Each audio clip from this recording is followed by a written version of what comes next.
Henceforth I shall be known as Soy Viking.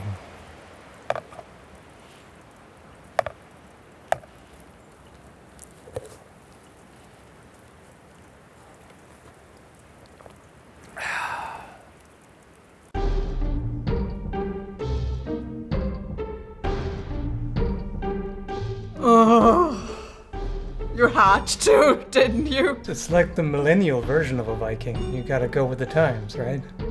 Well, strictly this is not an unboxing because I had already taken it out of the box off camera before, disposing of it. But the title only allows so many words, so here we go. This helmet is amazing. It's as if it's awakening something within me. It makes me want to eat lutefisk. Actually, never mind. I'd rather eat the rotten rävhål of a roadkill skunk and down it with mead. It makes me want to walk barefoot in the snow.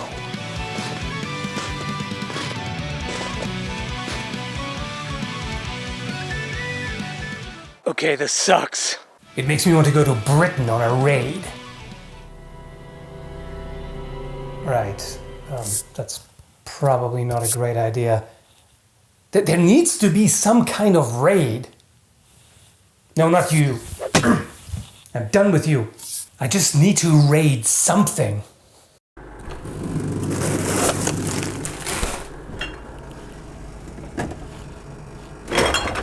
Helvete, gå väck du! Alright, enough with the skits for now. This has been a long time coming. In fact, you've probably already noticed that this is literally the helmet that I based my channel logo on. I took this for the design, the swords, and a bear head. There you go. Why a bear, by the way, if you don't know? Pretty simple. Bears are pretty cool, but they're also not very social, kind of chunky, and have a sweet tooth. So, seemed appropriate. That's just how much I like this helmet. Aesthetically, it's one of my all-time favorites, if not the favorite. It's based on a find from Valsgärde, Sweden, and this is my favorite finish for it. I've been eyeballing this on the website of Royal Oak Armoury, which this is from, for many years. In fact, the way this whole thing started, originally I was saving up to get a whole suit of plate armor. Royal Oak is one of the best armories and also located here in Canada. That's why I went for that. But there's a very long waiting list, or years we're talking. And over time, the apocalypse happened, and over time I just realized, you know what, it's ludicrous to spend $10,000 on a full suit of plate armor right now. Also considering that my body composition keeps changing all the damn time. The weight loss and gain roller coaster never ends. Goes straight to hell, or Niflheim, I guess. So I just changed it to where the deposit I paid down quite a while ago just becomes the payment for this helmet. And what can I say? This is now basically the most precious looking part of my collection. Don't get me wrong, I have some seriously beautiful and expensive swords, but there's something about a fine helmet that's just almost decadent, in a good kind of way. Rich, imposing, I mean, just look at this thing. This is such nice work. And also, this is kind of the Albion effect, just when it comes to armor. I've worn some budget helmets, and this is night and day. Like, you cannot compare. This is way lighter, it's more comfortable, it's fitted to my measurements, so there's no, excessive play or anything. My head doesn't bounce around in it. I don't have to wear 3 caps to make it work. And all that. In fact, speaking of cap, this is what I'm wearing underneath, a knitted cap, and that's the historically accurate solution. Originally I wanted a helmet liner because it keeps the helmet off your head and is a little safer that way, but this is how they did it. There's no evidence for helmet liners, so the idea here is to have as much contact with the head as possible to distribute the force evenly. Now, this could still cause serious concussion if you're hit in the head even while wearing this, but I mean that's a issue with a lot of helmets.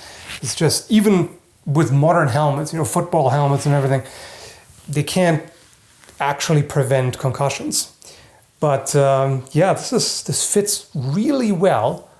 You know, the only thing that's a little bit uncomfortable long term is the nasal can push down on the nose, so I have to sometimes adjust a little bit and push it back so it doesn't just rest on the nose the entire time. But other than that, this is more comfortable than any other helmet I've worn. Lighter, and you know, it doesn't hinder you.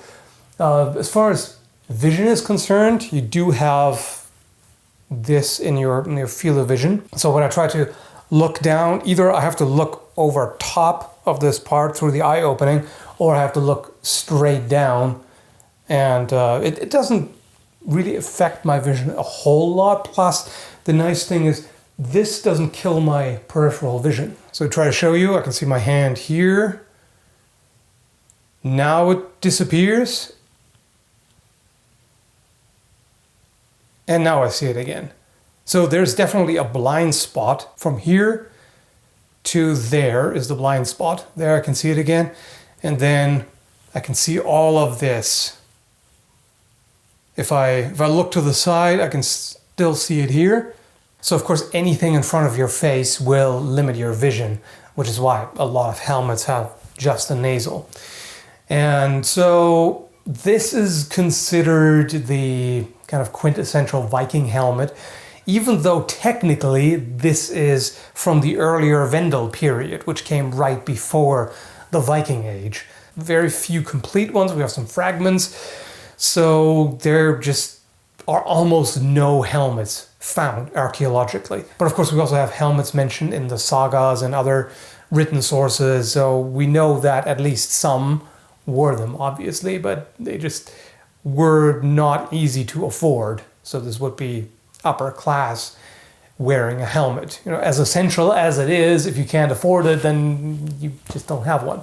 Anyway, very happy to have this now. It's an epic helmet, and Jeffrey at Royal Oak Armoury does excellent work. Like, it's well worth the wait. You do have to be prepared to wait for quite a while, but it's definitely worth it. It is fantastic work.